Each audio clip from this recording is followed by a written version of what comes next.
ముందుగా సనాతన ధర్మ కుటుంబీకులందరికీ కూడా శుభాభివందనాలు. ఈరోజు నేను మీతో చర్చించాలనుకుంటున్న అంశం శని త్రయోదశి యొక్క కథ. సూర్య భగవానుడికి ఆయన యొక్క సతీది అయినటువంటి ఛాయాదేవి కలిగిన సంతానమే శనిదేవుడు. అందుకే ఆయనను సూర్యపుత్రుడు, ఛాయాసుతుడు అనే పేరు కూడా నిర్వసిస్తూ ఉంటాము. ఈ శనిగ్రహం ఒక్కో రాశిలోనూ దాదాపు 2 సంవత్సరాల పాటు సంచరిస్తూ 12 రాశులన్నిటిని కూడా చుట్టుముట్టడానికి దాదాపు 30 సంవత్సరాలు పడుతుంది. ఇంత నిదానంగా సంచరిస్తాడు కాబట్టి ఆయనకు మందగమనుడు అన్న పేరు కూడా ఉంటుంది. రాశి చక్రంలో ఉండేటువంటి ఆయన స్థానాన్ని బట్టి ఫలితాలు కూడా వేరు వేరు విధాలుగా ఉంటాయి.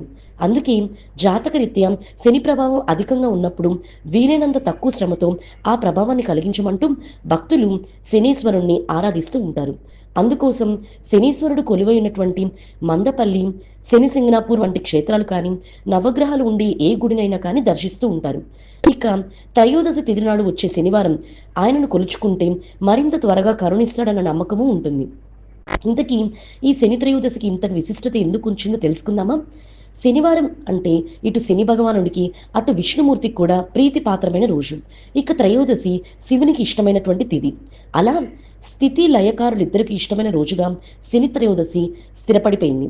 అలాగే ఈ శని త్రయోదశి ప్రాముఖ్యతను మరింత వివరించేలాగా ఒక పురాణ గాథ కూడా ప్రాచుర్యంలో ఉంది.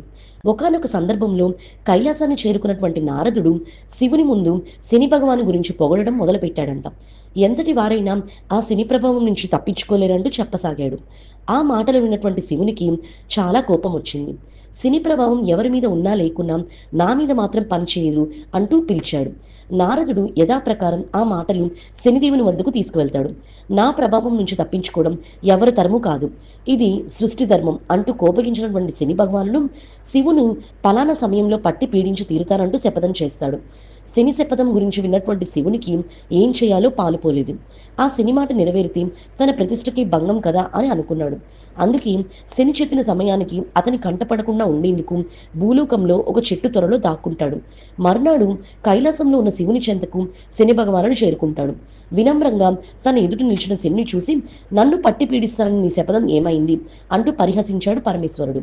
దానికి శనిదేవుడు, ప్రభు, ఈ ముల్లోకాలకు లయకారుడైనటువంటి నువ్వు ఆ చెట్టు తొరలో దాక్కున్నావే, అదే నా ప్రభావం కదా, దీన్ని శని పట్టడం అనరా అన్నాడు చిరునవ్వుతో శనిదేవుడు. శనిదేవుని మాటలకు శివునికి విషయం అంతా అర్థమైంది. ఈ రోజు నుంచి శని త్రయోదశి నాడు ఎవరైతే నిన్ను అర్చిస్తారో వారు నీ అనుగ్రహంతో పాటుగా నా అభయానికి కూడా పాత్రులవుతారు.